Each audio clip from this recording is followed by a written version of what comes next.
Iridikron. Iridikron was probably one of the cooler things to come out of, Dragonflight. I said that I thought he was a cool villain. I enjoyed his his background play where he kind of knew, like, for me to challenge the players would be a mistake. He kind of left Farak to go do that on his own. He's had a grander plan this entire time. He's got a bug to pick with the Titans, right? He's pissed off at them, and he's got a plan to eventually kill them. Now, since then, we haven't seen Iridikron. He went to the portal, right? He disappeared and with Xal'atath, and we haven't seen him since. But he's doing things in the background. That is almost guaranteed. Iridikron knew everything. His plan for the Titans is crazy. Let's see if we get a little lore update here about Iridikron and his plan for the Titans, which could come to fruition maybe in the next expansion or in the last Titan expansion. Looks like Iridikron knew a lot more than we gave him credit for, and with this new lore from the War Within, the puzzle pieces just fall into place. As a true native to elemental Azeroth, he knew of the Void and the Titan rule over Azeroth, and there is a reason he is using the Void to see the Titans fall. As a dragon that knows the deep places of Earth, he must have also discovered the Titan prison over Azeroth that we just learned is known as the World Core, and he definitely figured out things that we still don't know. We recently learned that Azeroth had forced Titan servants to rebel, and there could be a possibility she empowered Iridikron with this mission as well to get rid of Titan rule. As he told us, the Dark Heart is no mere trinket. He obviously doesn't trust the Void, but he knows its hunger. The Titans took our world, and he will bring them out of hiding. What did Iridikron really figure out, and who is he really working for? If you wanted anything Warcraft related, Gamivo has the best deals on the market that you can get with my link below. You can get almost every other game's software, and they also just added mobile top-ups for all your favorite mobile games with the craziest prices. You can also use my code DORON to get yet another discount, so click my link and get the best deals at Gamivo. There it is. Iridikron may actually be a much better villain than we had previously anticipated, and really, this new lore enhances Dragonflight so much. Let's be real, while Dragonflight might have been a better expansion, at least from the lore perspective... I actually think Iridikron was a great villain. I enjoyed him a lot. I enjoyed his story, and one of the coolest things to me about Iridikron was his recognition of the fact that the players could wreck him. It's like he always knew he was strong enough to maybe take us on, but he could fail. Like, he always kind of, talked about caution with the players. He talked about caution with the denizens of Azeroth and how, you gotta plan this out. That's why I enjoy Iridikron so much, because to me, he's a, realistic villain. He's not this all-powerful, twirly mustache, I'm gonna drop some good old lines right now, and then I'm gonna fight all these guys and fail, right? He understands. His goal at the end of the day is to kill the Titans, and he's not going to trick around trying to kill all the players off before he can complete that goal, because he knows that he could fail that. So he's been working in the background, teaming up with Xal'atath, even though he knows she's fucked up too. He's willing to do it to get to his end, and that's why I actually found him to be a very intriguing villain.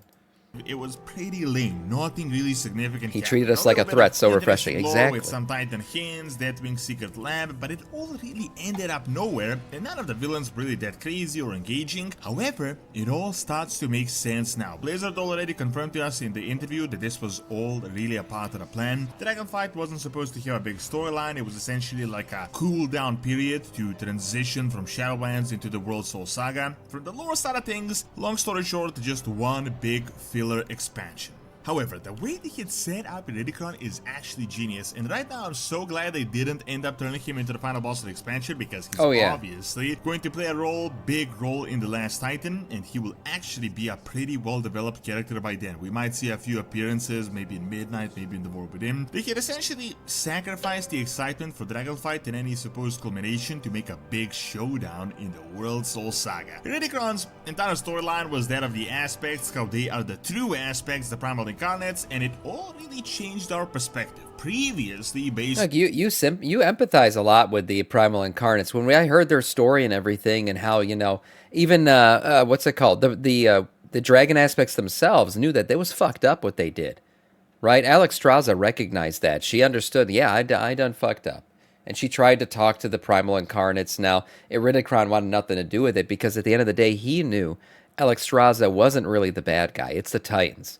And that's why I like, as I said before, I think he's kind of Giga Brain. I enjoyed his, his role that he played in Dragonflight because he always knew who the real baddies were, and he never broke focus on that. Never was turned away from any of that. Where Farak kind of chased, his anger. Viranath veered off this path a little bit and joined the aspects, but Iridikron remained steadfast, and that was a good thing to see throughout the expansion.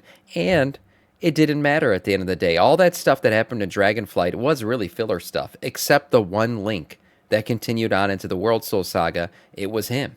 It was him, and it's his story that you empathize with, and he continues to work in the background now. Changed our perspective. Previously, based on the known Farak lore, wasn't we saying believed it. the Titans had ordered our world in ancient history and gave these noble dragons the mission to protect us. However, that couldn't be further from the truth. They had essentially enslaved them or brainwashed them and destroyed half the dragons in this mission. The big turning point for the dragons was the monster Galakron, where the aspects had proved themselves. However, we learned in Dragonflight that the entire undead horror was literally just a big oopsie from the Titan Keepers. They had experimented with the old gods and corrupting the water supply, corrupting the dragon eggs, and Yogg-Saron knew this. He ended up turning Galakron, a regular proto-dragon, into this gigantic undead monstrosity that started eating his own. The Titan Keepers never really apologized for this, by the way, and they just ended up recruiting other dragons to put him down, and Tyr even ended up as a hero as he helped them in this fight, despite the fact that he literally started this entire ordeal and he should have been the one to fix the entire mess himself.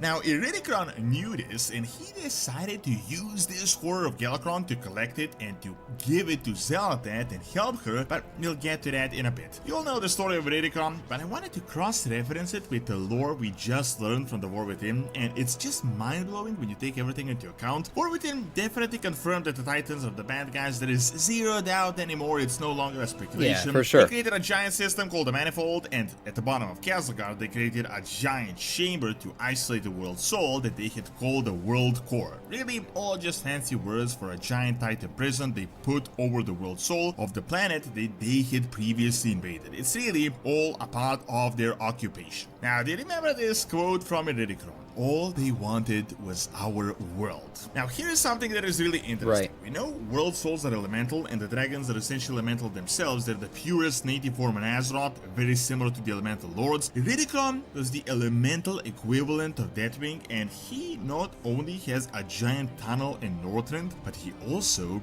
knows of the deep places of Azeroth that no one else does. Guess what is in these deep places? A giant... You wonder if Iridikron has actually spoken to Azeroth. Now that he's mentioning it, yeah, he is the equivalent to Neltharion, right? Who was the earthen aspect, right? He was always underground dealing, and that's where kind of the corruption led to him. Was the void? The old gods found him underground and kind of seeped into him a little bit. Now Iridikron doesn't seem to be affected by the void at all, and he knows of the void too. He's talked about it. I understand it's hunger, this, that kind of stuff. So he knows of the void, but it doesn't seem like he's been corrupted by it. But maybe he has, in fact, been in contact with Azeroth before. We know the Earthen themselves, digging deep and doing all this stuff. They've come in contact with Azeroth before. That's how the Thragar are formed. So maybe Iridikron actually... I'm not saying he's a good guy. You fucking bitch. No, and I'm not saying he's a fucking bitch either. No, I'm not doing this. I am saying maybe he's not as crazy as we think. Maybe he's actually talked to Azeroth herself. Titan prison that Iridikron definitely discovered. Just try to imagine things from this perspective, and from his perspective, he discovers a giant cosmic prison over his own native planet one day, and then these occupiers, these Titans, create a civil war with his own people and get them to fight and destroy each other. Now, you can see what he was really talking about. There is actually a pretty legit reason he was so pissed off. On the other hand, Iridikron also knew about the void. Remember the old lore. Elementals used to rule Azeroth in the primordial times, then the old gods came in, created a black empire, and enslaved them. This means that they must have also enslaved the dragons if they existed back then in some form. Then the Titans invaded, defeated the elementals as they were forced to serve the old gods. However, Iridikron, being the ancient being, he probably knew about both of these rules, and there is a reason he has a bone to pick with the Titans and not the void. There must be a reason we don't know yet. Yeah, I think he has a bone to pick with the Titans and not the void, and that has nothing to do with the fact that he doesn't understand the void. He seems to have actually a very good understanding of the void. So the fact that he knows both sides and has chosen the Titans as the bad guys, I think says a lot about where the story is going to go. As the lesser of two evils. The lesser of two evils, I want to mention exactly. that you might have missed as well, but this is literally a huge lore change. There have been recent hints that the Curse of Flesh might have been a lot more complex than we previously thought, and we know for a fact that Azeroth started giving Titan servants free will, which created huge rebellions. The voice of Azeroth could be why those Valoran Titan Forged rebelled, and definitely a part of the Kenzalgar Earthen. We have seen this part in the game. An interesting example is the creation of the Traegar. This is what the Earthen had called Magni when they saw him. In the ancient times, when the World Core Titan prison was being built, Mikey. used her own. Mikey, thank you for the sub, man. Sam and chat. Good morning. 12 months. Oh, I get the 1 year badge. Congrats, man. Thank you so much. 12 months of being a Death Knight of our Scourge. What a champ. Own native elemental essence to crystallize the Earthen, to get them on her side, and to get them to smash this chamber and cause rebellions, and ultimately to weaken Titan occupation. Now, if there was a way for Azeroth to convert the Earthen, she could do the same for her own native beings, which are the dragons. There is a big possibility that Azeroth might have also created or empowered or sent the Primal Incarnates to save her from the Titan invasion that is in progress. Now, to not go crazy here with some crazy speculations, let's take this new lore into account. Let's actually examine some actual quotes which sheds light on what is really going on. So, you all know the prophecy of the Harbinger, the Awakening, all of that is happening. The part about the Iridikron happened as well. It is said that the Harbinger speaks of a primal power that seeks the end of order, and she can bend his rage to serve her ends. A hunger lost to the ages will be reclaimed. Essentially, this says that Iridikron made a deal with the devil, and the hunger lost to the ages was Galakron that empowered the Dark Heart that will be used to bring the Titans back. Now, remember this... But he made a deal with the devil, but imagine how bad the stuff is he knows about the Titans if he was willing to do that. He essentially said, yeah, these guys, I'm making a deal with the devil. I understand the Void is completely fucked, but the Titans are worse. Based on his understanding, the Titans are worse. And that's why the Last Titan and everything else that's coming to me, I don't know if we're going to team up with the Void, because I don't think either side is the good guy. But it is interesting to know that, okay, but there's probably a side that's worse than the other. And that worse side is the Titans. Actual quote from Iridikron from the cinematic, where he said, "The Dark Heart is no mere trinket. Its power now lies in the Harbinger's hands. The Void cannot be trusted." Okay, I know we're joking right now. Iridikron was right, but guys, what about the Jailer? I hate to bring him up. I hate to talk about Zoval. I hate to talk about the Shadowlands. But he said, a cosmos divided cannot stop what is to come. Isn't that was his final line as he was sitting there on his knees? What did he mean? Did he know the same thing that Iridikron knows? Did he know that these Titans are coming? And if we're not teamed up, if we're not maybe teamed up with the Void, maybe teamed up with each other, who knows what he meant? But he certainly meant that a big threat is looming. And that threat is going to destroy us if we don't handle it the right way. But I trust its hunger. You know, the Titans infected the world, and I will see them extinguished. Here's the thing, as I said, Iridikron knows about the Titans and the Black Empire, and there must be something he knows about that we don't, and why he thinks the Titans are worse than the Void. I don't think he would decide to convert the Azeroth into the Void just to spite the Titans. He knows that this Void corruption will force the Titans to come, and he apparently has something coming for them. He said this: "All they wanted was our world. With this, the Harbinger will pry it from their grasp, and when the Titans come to reclaim their prize, I will be waiting." He then told us that we will not see him until the Titans come and face their reckoning.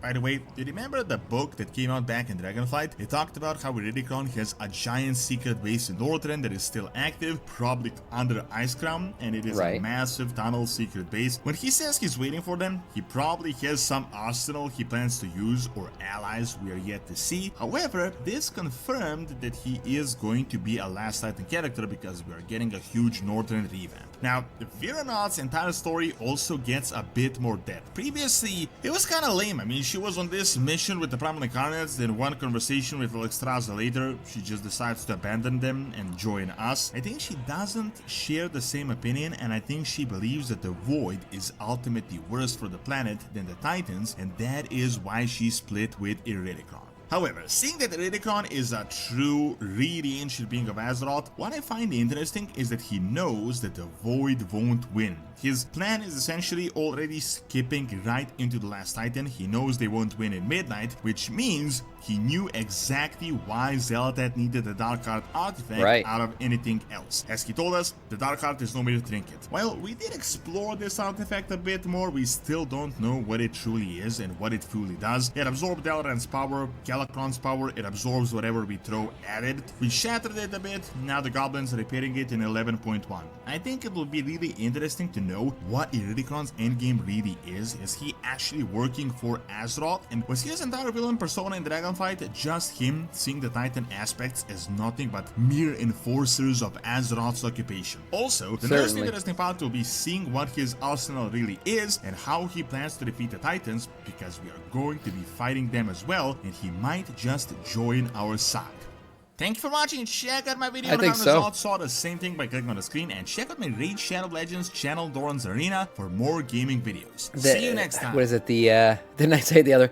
The enemy of my enemy is my friend. Or my ally, as they say. Whatever. Yeah, Iridikron has an enemy. It's clear. It's the Titans. Also, it's very clear that Iridikron is smart. He's a good planner. He understands a lot of things, and he understands what it would take to defeat the Titans. And he seemingly has a plan to get that power together to do so. And maybe we're going to need that knowledge. Because at the end of the day, the Titans are indeed powerful, right? They are like, we're all cosmos-destroying beings. So certainly, Iridikron and his knowledge of how to defeat them could become very relevant in the last Titan. And that's what I think we could see him again.